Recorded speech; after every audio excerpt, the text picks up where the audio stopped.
Welcome to the Health Coach Nation podcast. My name is Hailey Rowe, and I'm a sales and marketing coach and LinkedIn lead generation service provider. I work with health, life, and mindset coaches and online service-based business owners to help them get more sales, shift their time to the client-generating activities instead of just the busy work, and overcome that social media overwhelm. Let's get into the show. If you're ready to take on your next paying clients, I have good news. My free 4 Basics of Client Attraction and How to Stand Out class is live at haileyrowe.com/client-attraction. In the class, you're going to learn the top 2 traits I recommend for most coaches and entrepreneurs if they really want to turn this into a career. You're going to learn how you can build demand for your services and stop getting crickets on your posts. You're going to learn the sales roadmap I used to improve my sales conversion rate and help my clients do the same. And you're going to learn so much more. So go to haileyrowe.com/client-attraction and get your copy of the class today. Hello, I am here today with Dr. Samantha Harte, and I'm so excited to talk with her. She is a physical therapist, an author, a performing artist, a podcast host, and a sober mom of 2. She has been featured on ABC7, CBS, and People Magazine, Time Magazine, Best Life, The New York Post, and she has been known for her expertise on the intersection of mind, body, health, and wellness. Her self-help memoir, Breaking the Circuit, How to Rewire Your Mind for Hope, Resilience, and Joy in the Face of Trauma, is a reinvention of the 12 steps of recovery so that anyone, an addict or not, can turn heartbreak or challenges into hope and the future that they want. So thank you so much for being here, Samantha. And as you know, a lot of our audience here, they have some maybe habits that aren't serving them or things they're not doing in their business. Maybe they're hiding, maybe they are avoiding certain projects because they think they're not good enough. And so tell me a little bit about where do you think that stems from when someone's like knows they need to do something, but they're not doing it? Tell me more about where you think that comes from. Yeah, that's such a big question, right? And of course, the answer is so individual to each person and their genetic disposition, their childhood trauma, their upbringing, what was modeled in their home, and the effect that cultural conditioning has on all of us, because nobody's immune to that. And I would say, for starters, just with my own story, I'm a hardwired perfectionist, so that wasn't pressed upon me, although I believe through culture and my mom, whose word in my house really ruled, I was taught to look outside of myself for validation everywhere that I could. So if it was an A, if it was a really fit body, if it was a degree, go get that. And that's a surefire way to a stable life. And if you couple that with the desire to be in entertainment, which is so filled with rejection, you've got a setup when things like drugs and alcohol were modeled as normal in my home for walking straight into the fire and getting burned, having no real skills for resilience on the inside. And everyone's story is different. But what I can say, by the time I got into recovery from having a cocaine overdose, was that I got to know my self-lacerating voice really, really well. And it became very clear to me why I drank and used. And that was only one piece of the puzzle. So I was being run by my inner critic. Nothing was ever enough, but that almost kept me going. And then no matter what I achieved, it didn't matter because it was like trying to fill a God-sized hole inside of me with things that come from outside of me. So, for me, I had a clinic for 10 years and I built a private practice as a physical therapist because, of course, I went back and got my degree and really put all of my dreams of entertainment to the side because I did what was expected of me. I became a doctor. I got a fancy title, and the healthcare landscape was so bleak when I got out that I had enough fire in me to go, well, I didn't study and work this hard to make $33 an hour and only chase people's get to the source of the problem. And I built this wonderful business. And of course, my expertise is in the physical body, but you're also coaching people, right? When people come to you for anything and they're paying a lot of money one-on-one for your services, you become their coach in all realms. And what made me a great clinician was that I was a great listener and that I was really trying to look at them from the top of their head to the bottom of their feet and meet them psychologically where they were at. Having had lots of time in recovery, I had done so much work on myself, taming that inner critic, clearing out the shame that I had had from multiple instances in my life, especially in my active addiction, where I hurt myself and at the time my boyfriend the most out of anybody else.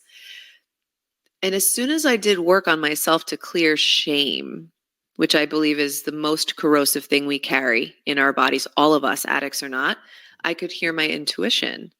And when I started to be guided by that voice instead of my critic, I got so clear on the next thing I might try and do, whether it was with a client, with my business, in my personal relationships.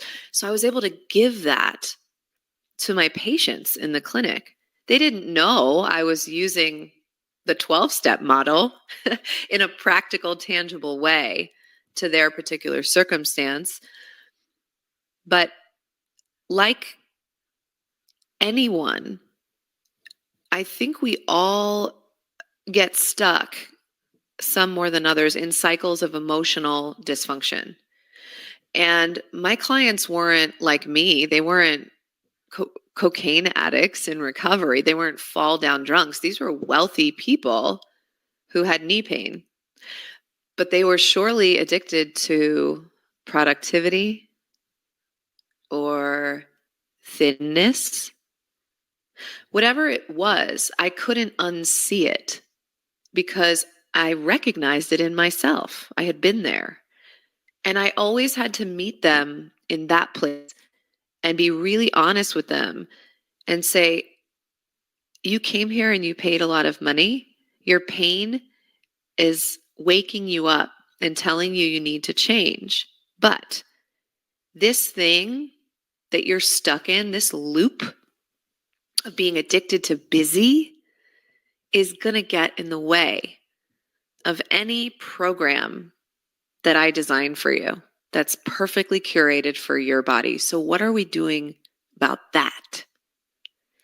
And are you truly ready to work through that part? Because it always comes down to where the person's at in their spiritual fitness. So if you're a coach and you're stuck and you want to get more clients, it's always the stories that you're telling yourself. It's always your limiting beliefs. It's often a trauma point, a pain point that hasn't been fully worked through or resolved that's getting in the way of reaching that next level out there in the world. Everything is an inside job. Mm-hmm. Yeah. Wow. So I think you brought up a couple really great points. One is anytime you have maybe something that's an obstacle, whether it's pain or a lack of a result that you're looking for, usually there's something internally, there's a lesson there that there's something to take from that. And I think you also mentioned that when you started listening to your gut instinct instead of the harsh critic voice, everything really changed for you. So how does somebody listening to this who's maybe a perfectionist, or maybe they put a lot of pressure on themselves in their business, how do they start to listen to that voice more? Like, what is the process? Tell us more about that. Yeah. For me, my life in recovery didn't really change until I hit my true spiritual rock bottom, which one would think would be my cocaine overdose, which is what got me into recovery because it scared me. As a perfectionist, I fully lost control, right?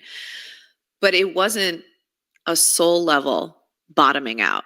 because I was sure I could use my perfectionism, my controlling of the things around me for the rest of my life. I had been taught that the only person I could count on is myself. So the idea of believing in any of those steps and the language, which sounded so cultish and religious, was unsafe for me. That's how it felt. So for 5 years, I just ran on my perfectionism and let my inner critic rule my life. And then my marriage started to fall apart. And I implemented every coping mechanism that I learned as a girl to survive, and it didn't work. I tried to change his mind. I tried to make him love me and forgive me.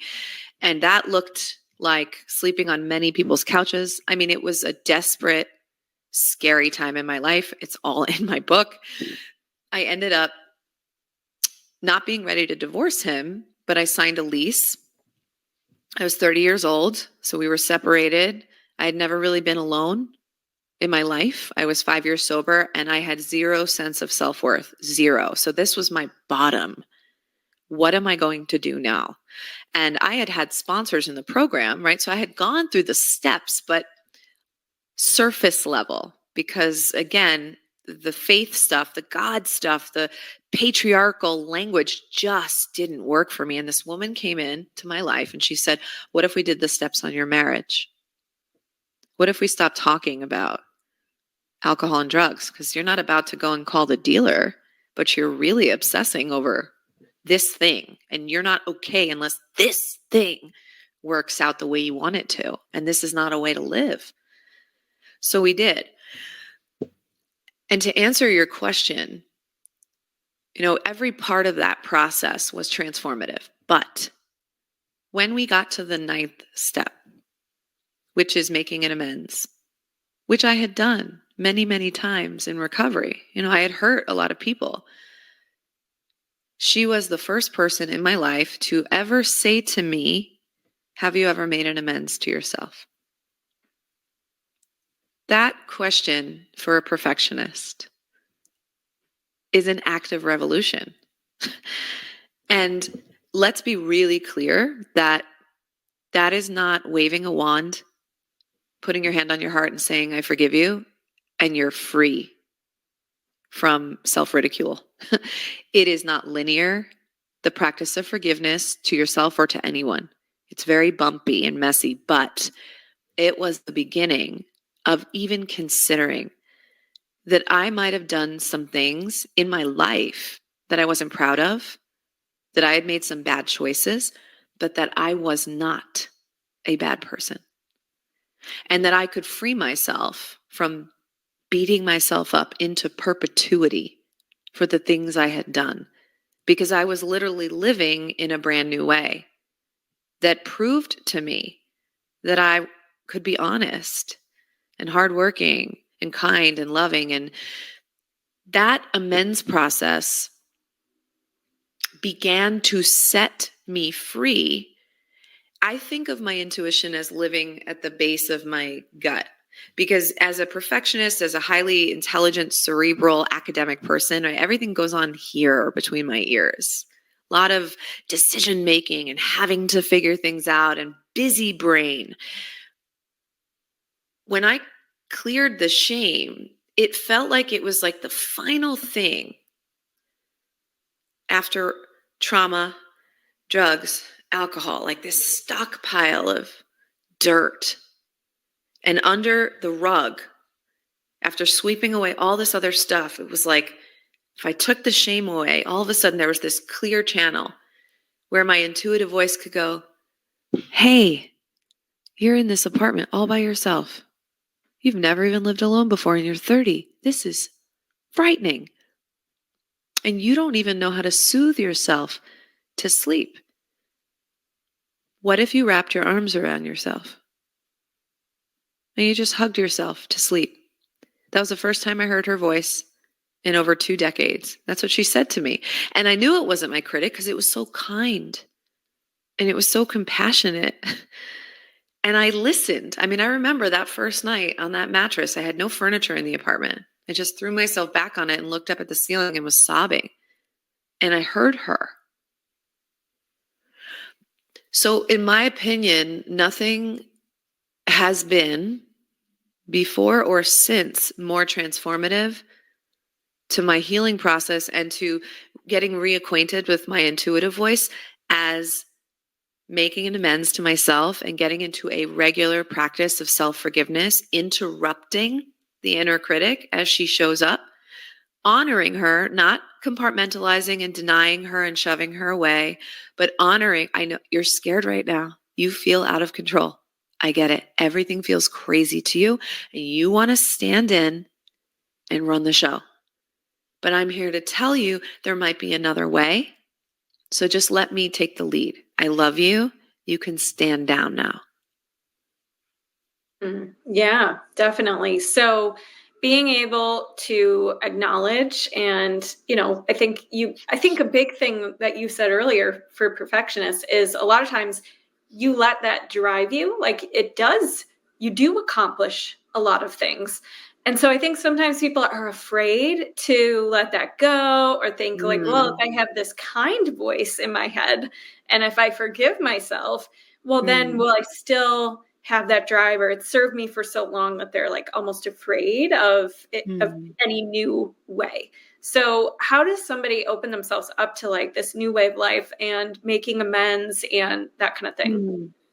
That's such an important point. And so also one of the steps, two of them really talk about character defects, which again seems pretty antiquated, right? We all have character traits, every single one of us, right, genetically. And when you're a type A, that's a character trait, a perfectionist, that's a trait. And rather than calling it a defect, it's like, okay, my perfectionism, I always say this, it made me the most culturally productive and spiritually bankrupt human on earth. So we don't want to get rid of that. That is literally who we are. And as you said, character traits are about assets and liabilities. Every single one of our character traits, like people pleasing, can be both an asset and a liability. It is beautiful to want to help other people. When you are doing it at the expense of your own well-being, how do you know? You start to feel resentful at the person you're giving everything to. You feel exhausted and depleted. Well, oops, now your asset has become a liability. So then you try on a new boundary. What is the way that I can give and feel good about it and not want anything in return? Same thing with perfectionism. It is both an asset and a liability. So it's really about learning. When you're a doer, how can I take all the actionable steps in the direction of my dreams that I can control? And recognize when I'm trying to stranglehold something that I literally cannot control. And how does it make me feel when I do that? And I'm doing it again. This is where I surrender. I did all the things I could do. Now my hands go up and I am not in charge of the outcome as much as I want to be. It's not up to me, right? Take the action, let go of the results. It's a practice of becoming aware of when your assets are turning into a liability. Oh yeah. I love that way of seeing it. I've never even thought of that concept of every trait you have, it has some good in it, it has some bad in it. It's about finding that balance. So what about if someone's like, all right, tell me more about these 12 steps. And how do I know if I need that or if I've had trauma? Like, I think a lot, I think maybe there's a difference in types of trauma. I don't know. You can tell me, but, some people are just maybe type A, but they haven't had anything catastrophic. They haven't had a drug overdose or anything like that. So tell us about how can we use these 12 steps and know if we've dealt with trauma? Tell us more about that whole process. Sure. Yeah. I mean, I think what happened to me once I started using the steps on my marital crisis is that that became a time I could behind. And then my intuitive voice became what I now call the God of my own understanding. And now I have no problem with the word God, because now I know what it means for me. And I've dismantled all the childhood ideas of God, which for me was that there was no such thing and you're a fool if you believe in it. So it took me a long time to get there, but I've been using the steps, the framework of the steps for the last decade in any situation that has come up in my life, not just capital T, big T trauma, like loss of the people I've loved, which I've had a tremendous amount of. In the book, I weave in the stories of my life, right? So it's great storytelling, and you really get to go, oh my God, this is what she learned about power as a young girl. No wonder, she was death gripping everything. No wonder why admitting she was powerless over whatever in early recovery was so impossible to her, right? But I also try to cast the widest net in my book as I possibly can to someone who's not face down in a pit of despair. It would be a dream for me. This is not just as a physical therapist, as a soul seeker. If we did not wait till we were face down in massive amounts of trauma before we went and did something for our spiritual health and wellness, right? So what does that mean? To the listener who doesn't identify with a drug overdose or a massive extramarital affair, okay? What about being stuck in traffic? When you're type A, I'm pretty sure you want to show up to things either on time or early, right? Every one of us who has a driver's license and has driven has been stuck in traffic when we really had somewhere to be. How easily do we get irritated, rageful, right? We literally just shift. Our whole energy can shift just like that. So step one is, I'm powerless over blank and my life has become unmanageable. When it was my marriage, I'm powerless over what's happening in my marriage, over whether we'll end up together or not, over sort of the loss of all my hopes and dreams of wherever I thought we would be at this point. And when I try to exert power over him and changing his mind, which of course I have no control over, when I try to exert power over him, my life becomes unmanageable in the following ways. I feel anxious. I have no sense of self-worth. I am powerless over the traffic. And now it's going to make me late. And when I stay in the problem that I cannot literally change this, but I freaking want to, my life becomes unmanageable. Right now in this car, I become short-tempered. I have road rage. I feel gross. My cortisol levels go up, right? So then what are the actionable things you can actually do in those situations to mitigate the stress that's coming up inside of you, to feel better, to have some kind of sense of surrender or peace?